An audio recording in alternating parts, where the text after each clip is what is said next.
السلام علیکم ناظرین، محسن ٹی وی کی سکرین، یہ چینل ہے بہترین۔ عباسی سلطنت کے شاہ سلطان محمد فاتح کا انتقال 3 مئی 1481 کو ہوا، جب وہ ٹیکفور محل کے آس پاس مملوکوں کے خلاف مہم پر تھے، جو آج کل ترکی کا گیز کا علاقہ کہلاتا ہے۔ وہ صرف 51 برس کے تھے جب ان کا انتقال ہوا۔ سلطان کی میت خفیہ طور پر استنبول بھیجی گئی۔ جب کچھ عرصہ بعد اقتدار کی کشمکش شروع ہوئی تو ریاستی معززین بدقسمتی سے سلطان محمد فاتح کی میت کو بھول گئے۔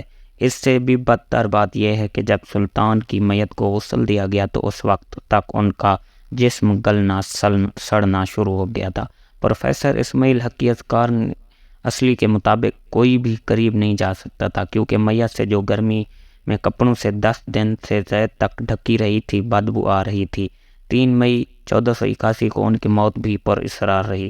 یہ بھی کہا جاتا ہے کہ شاید ان کی موت بھی بیٹے بازیت کی جانب سے زہر دینے سے ہوئی، تاہم کچھ کے مطابق یہ قدرتی موت تھی۔ سلطان محمد فاتح، جو دوسرے مراد خان کی ترک بیوی ہما سلطان کے ہاں پیدا ہوئے تھے، ہمیشہ سے ایک خاص بچے رہے تھے۔ ان کی تعلیم اور ذاتی صلاحیتوں کو مد نظر رکھتے ہوئے کہا جا سکتا ہے کہ عثمانی سلاطین میں سے کوئی بھی سلطان ان کے علم کی بلندیوں تک نہیں پہنچ سکا۔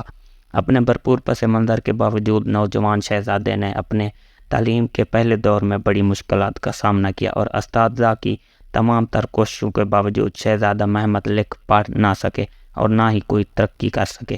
تاریخ دان سہل یونور نے سائنس اور آرٹ کی ہماری تاریخ میں فاتح سلطان محمد خان کے عنوان سے اپنی تحریر میں سلطان کی جانب سے مقرر کیے جانے والے استاد مولا گورانی کا ذکر کرتے ہیں کہ مولا گورانی جو سنجیدہ ہیں اور نہ پڑھنے والوں کے لیے نرم دل نہیں، نوجوان شہزادے کے لیے اپنے پہلے سبق میں چھڑی کے ساتھ داخل ہوئے اور کہا، اگر آپ نے پڑھنے میں یکسانیت نہیں دکھائی تو میں آپ کے والد سلطان کے حکم سے اسے چھڑی کو استعمال کرنے کا پابند ہوگا۔ مولا گورانی کی طرف سے نوجوان شہزادے کو دی گئی تعلیم ان میں سے سیکھنے کی خواہش کو بیدار کیا۔